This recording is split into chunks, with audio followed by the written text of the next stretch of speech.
There's a man who recently passed in one of our parishes who was very open with me and with others about his own struggle with alcoholism and his recovery from that. And he died with having many years of recovery and sobriety in his alcoholism, and that was a great grace for him.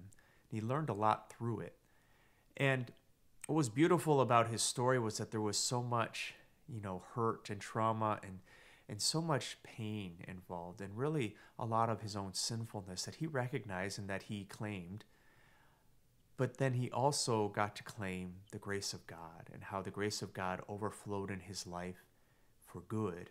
And he found recovery, he found sobriety, and he was able to be clean and help others then to also find that same kind of freedom, that same kind of recovery. And it was timely that he just passed recently, that we have a reading today from St. Paul to the Romans that speaks about sin and grace, and how sin entered the world, but then also through the grace of God, grace overflows more than sin.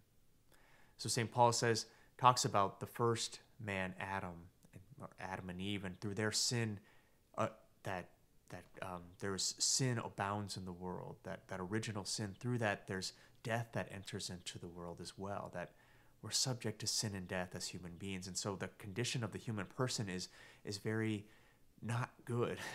It's not good because we're subject to this same sinfulness, to that original sin, but also then through one man, Jesus, grace comes to us, comes to the human race. So he says, if by the one person's transgression the many died, meaning that through Adam's sin many people died, how much more did the grace of God and the gracious gift of the one man, Jesus Christ, overflow for the many? Then he says, where sin increased, grace overflowed all the more. So this is true on that macro scale for people, that more and more people can be saved now because of Jesus' sacrifice for us, that his grace overflows for us, but it also happens in our own lives. That even in those places where we might be in the darkest parts of addiction or our own sinfulness or our own trauma or whatever it is, it's actually in those places that we might see some of the greatest redemptive moments, where God's grace will overflow to bring healing there. And that place will be a place of healing for others as well.